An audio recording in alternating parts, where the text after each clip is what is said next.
Hi dear students, let's see this question that was asked from the topic of current electricity in the JEE Advanced Paper 1 Physics 2020। ये एक amazing question पूछा गया था paper 1 में। Paper 2 तो अपने आप में बहुत बढ़िया था, बट पेपर 1 में ये एक बहुत अच्छा क्वेश्चन पूछा गया था। जिस भी बच्चे ने ये क्वेश्चन सही किया उसकी रैंक में डेफिनेटली बहुत इंप्रूवमेंट हुआ होगा, because this was potentially a rank improving question. Let us see what is happening in this. इसमें एक डिस्क R2 रेडियस की ली गई है, उसमें से R1 रेडियस की हाफ डिस्क ली गई है R2 रेडियस की, और उसमें से R1 रेडियस की हाफ डिस्क को एलिमिनेट कर दिया है, रिमूव कर दिया गया है। ये वाला जो पॉइंट है, मतलब ये वाला जो सरफेस है, इसको हमने V0 पोटेंशियल पे रखा है।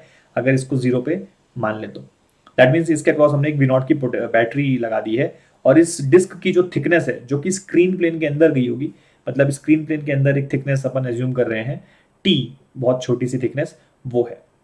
तो सबसे पहले तो हमें इसकी करंट की वैल्यू निकालनी थी, जो इसमें करंट फ्लो करेगा। तो ये पार्ट फिर भी फेयरली सिंपल था, बिकॉज ऐसे क्वेश्चंस बहुत सारे बच्चों ने अपनी जेई प्रिपरेशन में किए होते हैं। तो क्विकली अपन इसकी रेजिस्टेंस निकाल लेंगे सबसे पहले। तो रेजिस्टेंस निकालने के लिए let us see what is happening over here. ये मैं बार फटाफट फिगर बना देता हूँ यहाँ पे। तो बेसिकली अगर तुम सोचो, ये वो डिस्क है। अब यहाँ से सेंटर से अगर हम R डिस्टेंस पे जाएं और dr थिकनेस की एक रिंग ले, हाफ रिंग, ये dr थिकनेस की एक हाफ रिंग ले लिया हमने, ठीक है। तो ये चीज dr है, मतलब this is dr and this is r। तो करंट इसमें पॉइंट P सेंटर करेगा और पॉइंट Q से बाहर आ जाएगा, और P और Q के बीच में पोटेंशियल डिफरेंस V0 है। So we can say that current की डायरेक्शन ऐसी है इसके अंदर, करेक्ट। तो उसको अगर हम थोड़ा सा इस साइड पे और बेटर दिखाएं, तो बेसिकली करंट ऐसे जा रहा है, ठीक है, क्लॉकवाइज, राइट। तो इस छोटे से एलिमेंटल हाफ रिंग का जो रेजिस्टेंस है, अगर मेरे को वो लिखना है, तो मैं लिख सकता हूँ dr मतलब इसकी रेजिस्टेंस, ठीक है। R symbol, capital R symbol मैंने रेजिस्टेंस के लिए यूज किया है। तो वो क्या होती है, रो एल बाई, रो इसकी रेजिस्टिविटी, एल होती है वो लेंथ जो कि करंट के फ्लो की डायरेक्शन में ली जाती है। तो करंट का फ्लो ऐसे हो रहा है, ठीक है, पी से क्यू की तरफ, ठीक है, अलोंग दिस सर्कल। तो मैं उसको बोल सकता हूँ लेंथ, जो कि हो जाएगी पाई इंटू आर, आर इसका रेडियस, ठीक है। तो rho L upon area, area होता है क्रॉस सेक्शन एरिया। तो अगर अपन ध्यान से सोचें तो क्रॉस सेक्शन एरिया क्या है, ये लेंथ इंटू जो ब्रेड्थ स्क्रीन के अंदर गई, मतलब जो थिकनेस ऑफ द डिस्क है। तो ये लेंथ हो गई dr इंटू जो स्क्रीन के अंदर थिकनेस गई है वो t, वो हो गया cross section area. I hope you would have understood, ठीक। अब ऐसे सारे रेजिस्टेंस अगर हम यहां से लेकर यहां तक सोचें, तो ऐसे सारे रेजिस्टेंस पैरेलल में दिखेंगे, क्योंकि ऐसी सारी रिंग्स के अक्रॉस पोटेंशियल डिफरेंस की वैल्यू सेम है। I hope this is very very obvious. Hence we can say that ऐसे सारे रेजिस्टेंसेस को हमें पैरेलल में ऐड कर देना चाहिए। That means 1 upon dr1 plus 1 upon dr2 plus 1 upon dr3 plus 1 upon dr4। That means 1 upon r equivalent की वैल्यू आएगी integration of 1 upon dr, like 1 upon dr1 plus 1 upon dr2 plus 1 upon dr3 ऐसे करके। Hence it is easy to see कि ये बन जाएगा dr into T divide by rho into pi into R. Inside radius R1 था यहां से यहां तक, और आउटसाइड रेडियस R2 है। तो इस पूरे इंटीग्रेशन को अपन R1 से R2 तक इंटीग्रेट कर देंगे। So this will become T upon rho pi ln of R2 by R1। Limits डालने के बाद ये 1 अपॉन R इक्वलेंट की वैल्यू आई है, ठीक है। हमें करंट निकालना था, हमने इसकी इक्वलेंट रेजिस्टेंस निकाल ली है। तो delta V is equals to I R, या फिर current is equals to delta, मतलब करंट पूरे डिस्क में निकालना है, पूरे पूरी की पूरी इस एन्युलर रिंग में बोल सकते हैं या डिस्क में बोल सकते हैं। तो I is equals to delta V by R, potential difference V0 है अपॉन R। तो बेसिकली हम इसी फैक्टर से मल्टीप्लाई कर देते हैं, T upon rho pi ln of R2 by R1। ये R2 R1 रेडियस है, not the resistance. So I hope you would have understood. ये हमारा पहला ऑप्शन मैच भी करता है। You can see this is exactly the first option. ये वाला ऑप्शन बहुत बच्चों ने कर भी लिया होगा। रियलिटी में ये जो इसके जो सेकंड थर्ड फोर्थ ऑप्शन है BCD, ये अमेजिंग है। अब देखते हैं इस क्वेश्चन में एक्चुअली अमेजिंग चीज क्या है, ठीक है, अब इसको मैं फिर से एक बार इस रिंग को मैं यहां पे बना देता हूं। ठीक है, अब अगर अपन इसका वापस से एक छोटा सा पार्ट देखें, ठीक है, ये वाला पार्ट, तो इसमें जो करंट का फ्लो है वो क्लॉकवाइज डायरेक्शन में हो रहा है। ठीक है, तो अच्छा, करंट की डायरेक्शन मानी जाती है पॉजिटिव चार्जेस की डायरेक्शन में, मतलब अपन मान रहे हैं कि पॉजिटिव चार्जेस ऐसे क्लॉकवाइज फ्लो कर रहे हैं, ठीक है, पी से क्यू की तरफ। बट रियलिटी क्या है, रियलिटी में इलेक्ट्रॉन्स क्यू से पी की तरफ फ्लो कर रहे हैं, ठीक है, और आर रेडियस में फ्लो कर रहे हैं, राइट, ये रेडियस आर है, तो आर रेडियस में क्यू से पी की तरफ इलेक्ट्रॉन्स फ्लो कर रहे हैं।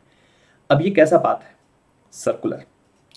तो सर्कुलर पाथ होने का क्या मतलब है कि इलेक्ट्रॉन्स अगर क्यू से पी सर्कल मूव कर रहे हैं तो उसका मतलब उनके ऊपर एक सेंट्रीपिटल फोर्स लग रहा होगा, जो कि सर्कल में मूवमेंट के लिए एक्सेलरेशन की रिक्वायरमेंट होती है। तो वो एक्सेलरेशन सेंट्रीपिटल एक्सेलरेशन है, तो हमें एक सेंटर की तरफ एक फोर्स चाहिए। अब वो सेंटर की तरफ फोर्स कहां से आएगा, रियलिटी में क्या होता है कि इस डायरेक्शन में एक electric field, radial electric field develop होती है। एक्चुअली इसके एजेस पे चार्जेस डेवलप हो जाएंगे, जैसा मोशनल ईएमएफ में होता है, ठीक है। तो जैसे एक रॉड मूव करती है तो रॉड के एंड पॉइंट्स पे चार्जेस डेवलप हो जाते हैं, ठीक है, जिसकी वजह से रॉड के अंदर पोटेंशियल डेवलप होता है। तो सेम चीज यहाँ पे भी हो रही है, इसके मतलब एंड, ये रेडियल डिस्टेंसेस, मतलब कि आउटर एंड और इनर एंड पे चार्जेस डेवलप हो जाएंगे, जिसकी वजह से एक रेडियल इलेक्ट्रिक फील्ड एग्जिस्ट करेगी। अब ये सोचने की बात है कि किस तरफ पॉजिटिव चार्ज डेवलप होगा और किस तरफ नेगेटिव चार्ज डेवलप होगा, या इलेक्ट्रिक फील्ड की डायरेक्शन किस तरफ होगी। तो सिंस इलेक्ट्रॉन ऐसे मूव कर रहे हैं क्यू से पी की तरफ, ठीक है, इसका इलेक्ट्रॉन की एक्सलेशन सेंटर की तरफ है, सी की तरफ, तो हमें सेंट्रीपिटल फोर्स सी की तरफ चाहिए, राइट। इलेक्ट्रॉन पे इलेक्ट्रिक फील्ड ऑपोजिट डायरेक्शन में फोर्स लगाती है क्योंकि इलेक्ट्रॉन नेगेटिव चार्ज होता है, इसलिए इलेक्ट्रिक फील्ड रेडियली आउटवर्ड होना चाहिए। इलेक्ट्रिक फील्ड अगर रेडियली आउटवर्ड होगा, मतलब कि ऐसा कुछ, ऐसा कुछ, ऐसा इलेक्ट्रिक फील्ड होगा, तो अपन कह सकते हैं कि फोर्स जो इलेक्ट्रॉन पे होगा वो सेंटर की तरफ लगेगा। तो इलेक्ट्रॉन पे जो इलेक्ट्रिक फील्ड डेवलप हो रहा है वो रेडियली आउटवर्ड डायरेक्शन में डेवलप हो रहा है। हेंस वी कैन से कि जो पोटेंशियल है वो अंदर वाले मतलब इस वाली सरफेस का ज्यादा होगा और इस वाली सरफेस का पोटेंशियल कम होगा, राइट। तो this makes option C as correct as well. Outer surface lower potential पे है और इनर सरफेस हायर पोटेंशियल पे, ये हायर पोटेंशियल पे है और ये लोअर पोटेंशियल पे है। इसमें जो पोटेंशियल डिफरेंस डेवलप हुआ है वो ऐसा हुआ है, ठीक है। Next we will also check for option D. तो अब इसके लिए अपन देखो, इस छोटी सी रिंग में अगर करंट डी आई एज्यूम करें, ठीक है, तो इस डी आई को हम लिख सकते हैं, इसके अक्रॉस पोटेंशियल डिफरेंस वो तो वी नॉट है, ठीक है, डिवाइड बाई रेजिस्टेंस, ठीक है, इसका रेजिस्टेंस, ठीक है, इस रिंग का रेजिस्टेंस, मतलब पी क्यू एलिमेंटल रिंग का रेजिस्टेंस जो हाफ रिंग है, वो हमने भी लिखा था यहाँ पे, rho pi R D R T, ठीक, तो वो लिख लिया rho pi R D R into T. तो जो इसमें करंट फ्लो कर रहा है इस एलिमेंटल रिंग में उसकी वैल्यू ये है। करंट क्या, एक डेफिनेशन हमने और पढ़ा है, N E A V D, ठीक है। एन क्या होता है, नंबर ऑफ चार्ज पार्टिकल्स या free electrons per unit volume, ठीक है। ई हो गया इलेक्ट्रॉनिक चार्ज, ए हो गया cross section area, V D हो गई ड्रिफ्ट स्पीड। तो इस रिंग में फ्लो करता हुए करंट की वैल्यू को मैं n electronic charge into cross section area, वापस से अभी हमने बताया था टी डी आर की वैल्यू क्रॉस सेक्शन एरिया ही है, ठीक है, इंटू ड्रिफ्ट स्पीड। ये वी डी क्या है, ड्रिफ्ट स्पीड, चमक रही बात। तो डी आर और टी कैंसिल होता है, यहां से हमें drift speed as a function of R मिल जा रही है, जो कि हमारे पास आ रही है V naught rho pi R, N भी इधर लिख लेते हैं, ई इधर लिख लेते हैं, आई गेस सब लिख लिया, ठीक है, V naught rho pi R, ये हमारे पास ड्रिफ्ट स्पीड आ गई, ठीक। अब किसी भी एक इलेक्ट्रॉन को अगर मैं यहां पे देखता हूं, जैसे मान लो ये एक इलेक्ट्रॉन है, तो इस इलेक्ट्रॉन पे जो सेंटर की तरफ फोर्स है वो क्या है, क्यू ई है, ठीक है, क्यू ई। तो क्यू, क्यू मतलब इलेक्ट्रॉन का चार्ज हो गया, क्यू मतलब इलेक्ट्रॉन का चार्ज हो गया, एक सेकेंड, ठीक है, चलो कोई बात नहीं। तो ई इंटू ई, अच्छा चलो ठीक है, ई इंटू ई, इस पे फोर्स लग रहा होगा, ठीक है, और ये फोर्स सेंटर की तरफ लग रहा है, that should be equals to M, where M is mass of electron into V D square upon radius. तो यहां से इलेक्ट्रिक फील्ड इस पॉइंट पे आ गई हमारे पास, एम वी डी स्क्वायर कर देते हैं, तो उससे करने से वी नॉट स्क्वायर आ जाएगा, एन स्क्वायर आ जाएगा, रो स्क्वायर आ जाएगा, पाई स्क्वायर आ जाएगा, ई स्क्वायर आ जाएगा, और ये आर स्क्वायर और ये आर, आर क्यूब बन जाएगा, और ये वाला ई भी इस तरफ आ जाएगा तो ये ई क्यूब बन जाएगा। ठीक है, इसको साफ लिख देते हैं। अरे यार, ठीक है, ये आ गई electric field as a function of R. बस डायरेक्शन तो हमें पहले से ही पता है, तो अब बस ई डॉट डी आर निकालते ही, क्योंकि यहां से अगर यहाँ पोटेंशियल डिफरेंस निकालना है तो वो हमें पता है हमारे इलेक्ट्रोस्टैटिक्स की नॉलेज से, कि जैसे कि मैं बोलता हूँ, मैं इस पॉइंट को 1 बोल दूँ और इस पॉइंट को 2 बोल दूँ, ठीक है, तो V2 माइनस V1 की वैल्यू लिखी जाएगी minus E dot D R. ठीक है, आई होप समझ में आ गया होगा। ठीक है, 1 से 2। ठीक है, तो इलेक्ट्रिक फील्ड हमें पता है एम वी नॉट, ये सारी चीजें बाहर लिख ले, M V naught square, N square, rho square, pi square, E cube, काफी गंदा सा एक्सप्रेशन है बट उससे हमें कुछ करना नहीं है। ठीक है, इलेक्ट्रिक फील्ड और आर सेमी डायरेक्शन में है तो D R by R cube, D R by R cube का इंटीग्रेशन हो जाएगा। ठीक है, ये आ जाएगा R1 से R2 तक।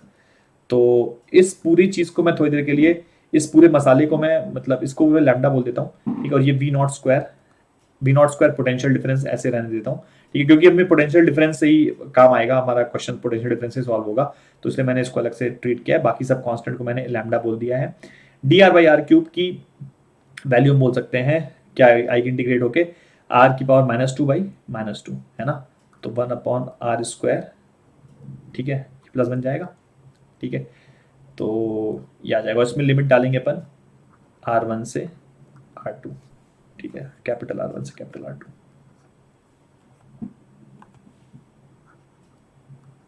राइट, तो ये एक्सप्रेशन आ रहा है lambda V naught square upon 2, 1/R2 square minus 1/R1 square. ठीक है, this is what we get, this is the potential difference. ठीक है, अब एक बार नेक्स्ट स्लाइड पे लिख लेते हैं इस चीज को। जो पोटेंशियल डिफरेंस डेवलप हुआ है वो आया है lambda V naught square by 2, ठीक है, into 1/R2 square minus 1/R1 square. ठीक है, अब if you go back to the options, हमें प्रूव करना था डेल्टा वी आई के प्रोपोर्शनल है।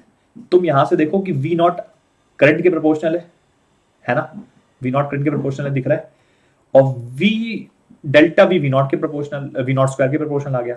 तो डेल्टा वी अगर वी नॉट स्क्वायर के प्रोपोर्शनल आ गया, और डेल्टा वी और वी नॉट तुम्हारा आई के प्रोपोर्शनल था। ठीक है, तो we can say delta V is proportional to I square. I hope you would have understood, hence option D is also right. इसमें एक और बढ़िया चीज, इसमें बोला गया था ignore any role of magnetic field due to the current. इस बात का क्या यूज था? देखो, ये जो करंट फ्लो कर रहे हैं, जैसे कि ये वायर में भी है करंट और यहाँ भी ऐसे करंट जा रहा है, यहाँ भी ऐसे करंट जा रहा है, तो इसकी वजह से कैन यू फील कि हर एक पॉइंट पे मैग्नेटिक फील्ड भी आएगी, जैसे यहाँ पे एक मैग्नेटिक फील्ड भी आएगी, है ना, जिस मैग्नेटिक फील्ड का कंपोनेंट स्क्रीन प्लेन के अंदर जा रहा होगा। जैसे ऐसे सोचो कि जो है कि वैल्यू तो नहीं मालूम, बट इस यहाँ पे एक फील्ड आएगी जिसका कंपोनेंट स्क्रीन प्लेन के अंदर, मतलब जो कि स्क्रीन प्लेन के अंदर जाएगी, कंपोनेंट भी क्या, पूरी की पूरी मैग्नेटिक फील्ड स्क्रीन प्लेन के अंदर जाएगी इस पॉइंट पे। ठीक है, डीएल क्रॉस आर से अपन सोच सकते हैं, तो मैग्नेटिक फील्ड स्क्रीन प्लेन के अंदर जाएगी, तो उस मैग्नेटिक फील्ड की वजह से मूविंग चार्जेस पे फोर्स लगेगा। तो मूविंग चार्ज मतलब जो हमने सेंट्रीपिटल फोर्स पूरा का पूरा इलेक्ट्रिक फील्ड की वजह से लिख दिया है, उसमें रियलिटी में मैग्नेटिक फील्ड का भी एक रोल आएगा। तो वो हमें मैग्नेटिक फील्ड पता नहीं है क्या है, इसलिए हमने इस चीज को इग्नोर करने को बोला था आईआईटी ने, कि इस फैक्ट को अपन इग्नोर कर सकते हैं। Right, so I hope you would have understood this and you would have enjoyed the solution. That's all. Thank you.